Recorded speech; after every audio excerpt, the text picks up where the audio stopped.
Hello everyone and welcome to another episode of Gary Goes. This being part 2 of Gary Goes Nowhere. So if you haven't seen part 1, check that out. That's around my sort of local area of Tynemouth and North Shields. And part 2 will be a little trip around Newcastle, starting with a metro ride from Tynemouth metro station. I mentioned this is like the public transport system for the whole of the Tyneside area. And it's about 20-25 minutes ride into Newcastle.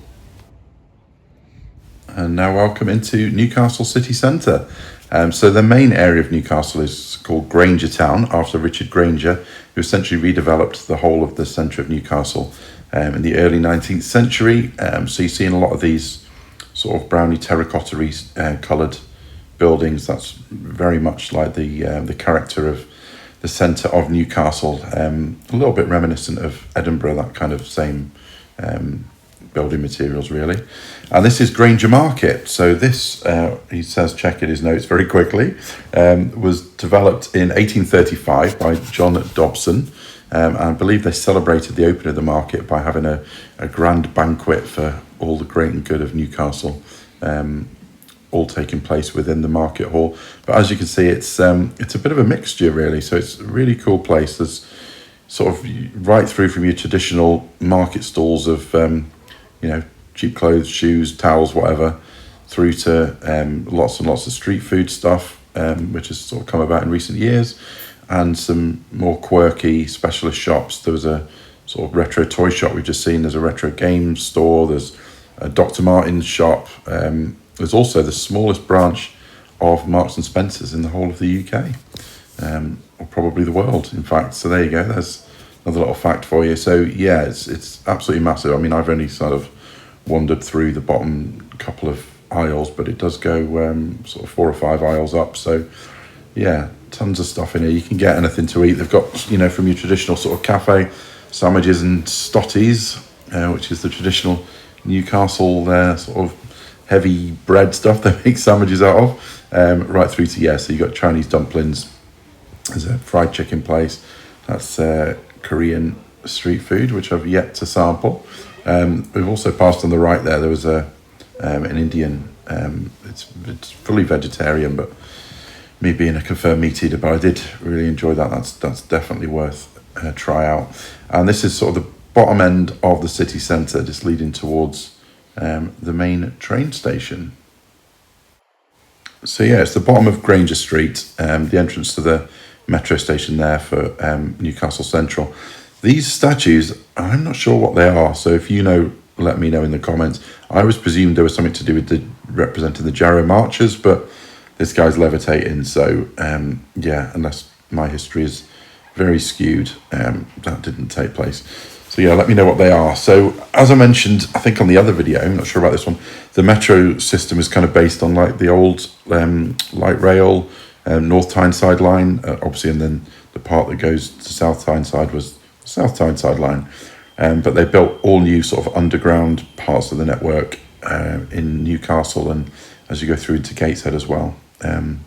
So that's why that station they saw for Central is sort of a bit London Underground reminiscent, where you kind of go down the steps into the station, just under the surface there, and that's covers the whole of the centre of Newcastle.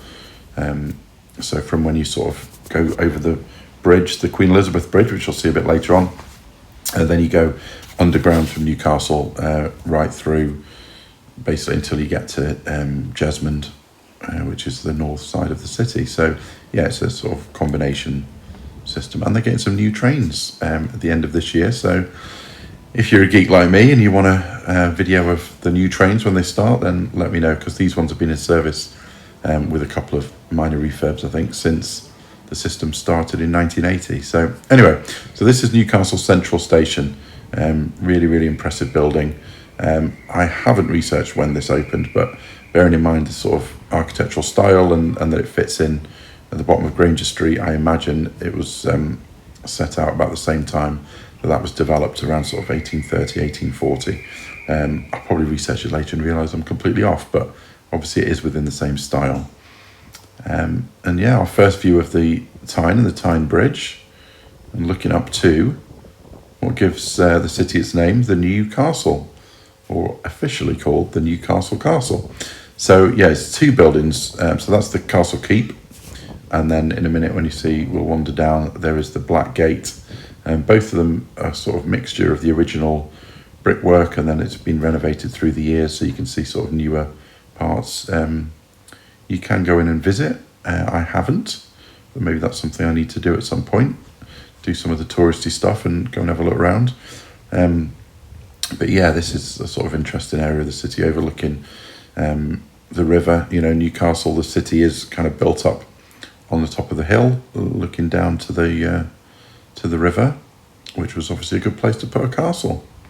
And then, so yeah, this is obviously we're going over the bridge there for the train track into Newcastle Central, and there's Blackgate. So yeah, you can see they've redeveloped it into housing at some point in its life. Added stories, make it much more modern. And yeah, there's the view back over the keep. Really impressive. But yeah, I think originally sort of the bottom couple of stories are more of the original, and then yeah, they've built it into sort of housing, sort of 1600s. And looking back towards Newcastle Cathedral, St Nicholas Cathedral, I think. And again, I'm doing this purely from memory, real lack of research, but I believe that dates from around 1450. But as I mentioned, the city centre kind of looks down on the top of a hill, down to the river and the quayside. So you get quite a lot of these kind of steep pedestrian paths. I mean, you can get a car down here, but I probably wouldn't recommend it. Yeah, leading down to the quayside, which is arguably the most popular part of Newcastle for anyone to visit.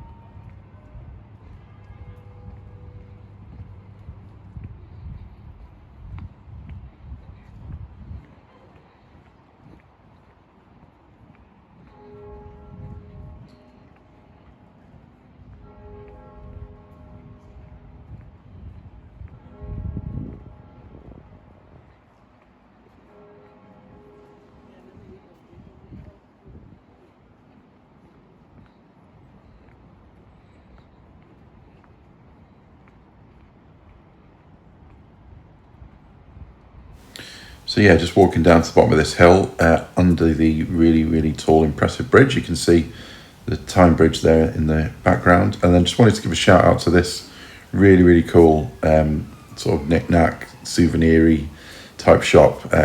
Really impressed. Loads of stuff in there. Newcastle themed gifts and things. Definitely the best place to go and get your souvenirs. They've got a really cool map with loads of sort of the stuff like, Anton Deck and the Biker Wall and Super Gran and all of that kind of on there, like a kind of popular culture map. So one day I'd like to get that and frame it. This is the Vermont Hotel, and there is a rooftop bar there called Above, which again I've also yet to sample, but supposedly there's some of the best views out over the city from up there. And yeah, so we're walking down into this really sort of old part of Newcastle called Side. Again, you can sort of see, I mean, there's newer architecture here on the left, but around where the Tyne Bridge is there, you can still see that sort of Victorian or even pre-Victorian, very similar architecture again to Grainger Town. There's Crown Posada, which I think is possibly the oldest pub in Newcastle. I know it's definitely in contention. There's a few there, but I think Crown Posada is generally thought of the oldest. But yeah, I love this, how the bridge goes over there, built above the sort of rooftops as it comes down again, because, you've got the high part of Newcastle on this side of the river and the high part of Gateshead on the other, with that sort of dip there for the river. Obviously that's lent, the geography for why the Tyne Bridge is built over. So you've got that road link sort of taking you into the city. But yeah, I mean, what can you say about the Tyne Bridge? Absolutely iconic. And yeah, there's also some argument about whether or not it was the original Sydney Harbour Bridge. It was technically built afterwards, I believe, but they share a lot of design similarities. And I think were probably influenced a bit by each other, but I think the Tyne Bridge is roughly about a quarter of the size. But yeah, very, very similar design. So this is, Newcastle Quayside. Again, absolutely iconic. Probably the main thing that people think about as regards to the city, the thing they want to see. You've got the Sage there in Gateshead, the live music venue on the right. And then you've got the Baltic Art Gallery, which is the old flour mill, the Millennium Bridge there. And then these flats, and then this on the other side underneath the bridge there. So we saw the swing bridge, that was the first one. That's probably my favourite of all of the Newcastle bridges. Then the Tyne Bridge, and then those sort of shacks on the Gateshead side underneath the bridge is a really cool sort of street food place. They've also got quite a posh restaurant there and bar, do a lot of sort of organic and well-sourced meat and things, probably out of my price range, but the street food bit is really cool. Loads of different selections down there. Obviously fantastic views when you're on the riverside looking over towards Newcastle. So yeah, I'll be quiet a little bit for once and just let you check out the quayside.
Okay, so now we're leaving the quayside and we're walking up Grey Street, which is probably considered the most beautiful street in Newcastle, right into the centre of the main shopping area in the city centre.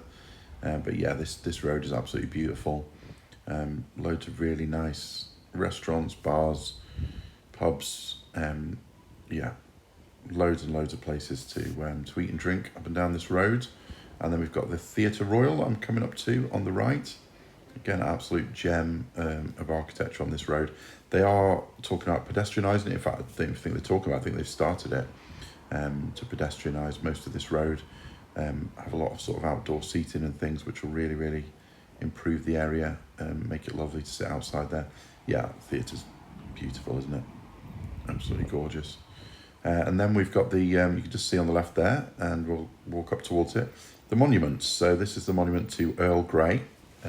Yeah, he did make the tea or design or inspire the tea, but he was Prime Minister, and he passed through a lot of reforms, I think around slavery and things like that, and he was quite a popular Prime Minister, and yeah, really, I think that was the sort of middle, start to the middle of the 19th century, and yeah, so that is why Newcastle have got a statue of him or a monument of him. Obviously, it's got shades of Nelson's Column, probably about half or quarter of the size. You can go up it, again, something I haven't done, but there are steps inside. On certain days you can book and walk the steps and then have a look outside or go up on the balcony, which is something you definitely can't do on Nelson's Column. And then again there we see the M, so that's the metro station, so that's the metro station for Monument. So obviously under this whole square is the metro station itself. As I mentioned before, it goes underground through the whole of the Newcastle city centre area. But yeah, this is definitely the hub of the city. So the quayside is definitely, lovely and worth a wander. But this is the main sort of shopping area, kind of Leicester Square of Newcastle, if you want. So yeah, this is the kind of relatively newly developed shopping area. obviously you've got some lovely older buildings. That's one of my favourites there on the right. And then that's one of the entrances to Eldon Square, the main sort of indoor shopping centre in the centre. And then this is looking up Northumberland Street, which is, I think I remember hearing, the second most expensive piece of retail real estate outside of London. So there you go. You've got Phoenix, which is fantastic, famous department store. At Christmas, on those windows there on the left, they always have a different Christmas theme, which is well worth checking out. But yeah, your main shops are there. And this is up further towards the northern end of the city. So this is where Newcastle University is based. So you've got Newcastle University, and then you've got Northumbria University, or Northumberland. I always get those two confused, but I think it's Northumbria, which is sort of the more new ex or polytechnic one. But Newcastle University is, as you can see from the architecture, fairly old, absolutely stunning, some of these buildings. This is one of my favourite areas of the city, right up in the northern end, as you come up towards Leazes Park. But yeah, not many tourists, as far as I'm aware anyway. I never tend to see any up here. It's usually just students, but particularly this quad area here, reminiscent of Oxford and Cambridge and things, in the summer as well. It's really, really nice to sort of sit out here, really calm and peaceful, but just that buzz of academic life. It's nice, yeah. So if you're in Newcastle, don't pass by this area. So it's up past Haymarket. If you're walking up the sort of up Northumberland Street towards Haymarket, as you get past the church on the right, this area is on the left, but you'll see all of these university buildings. So yeah, definitely worth a wander just as the sun goes down here. So this is, I think it was a random Tuesday in February, so not too busy anywhere in the city, but the weather wasn't too bad. And of course, how could we ignore St James's Park, the cathedral of football, the highest point in Newcastle, or at least in the city centre. Yeah, obviously iconic. Not many Premier League stadiums, or I can't think of any that are quite so central to the city. And obviously it's a real icon. So there we've got the medieval wall, the remains of it, with Hadrian Tower there on the right, which is currently the tallest building in Newcastle. Make your own minds up about whether you think it's attractive or not. I do think that all major cities should have high-rise buildings, just to kind of give them that air of an impressive city about it. But yeah, not one of my favourites in terms of its architecture. But yeah, they can't build those kind of high-rise buildings in the city centre because it's all grade 2 listed, all of Grainger Town, but they're springing up a little bit more on the outskirts. And then so there's the Chinese gate, and then St James's behind it, another iconic image. And yeah, so we're going to have a little wander down through Chinatown. So it's relatively small. It's one of 5, I think, official Chinatowns in England. Obviously you've got London, you've got Manchester and Birmingham, and then Liverpool and Newcastle. So it's relatively compact. It's mainly situated on this road, which is Stowell Street. That's where most of the kind of restaurants and Asian groceries and things are, but there's some spillover into other streets in the other areas, and then just surrounding it, and then you've got the gate there that we've just passed. So yeah, I mean, again, I'm wandering down here. It's probably about 4 o'clock in the afternoon, so not too much is open. But if you come down in the evening with when the lights are shining through the darkness, all those lanterns are lit, you've got the smell of all the restaurants. Yeah, fantastic. And I love how they've even got this little post box that they've put a little pagoda on, reminiscent to the phone boxes in London's Chinatown. So yeah, you've got the gate there. That's the back of the gate. The gate is like a entertainment complex. So you've got your multiplex cinema, a few pubs, few restaurants, arcades, things like that. So yeah, Chinatown kind of backs onto the rear end of that. And then yeah, as you walk down here, you can see all the different restaurants, that surround the area.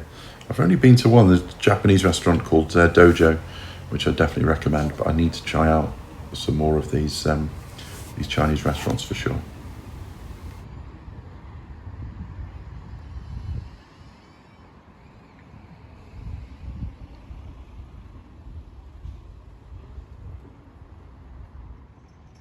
So just finishing off with a little twilight view of the northern end of the city. There's Civic Centre there.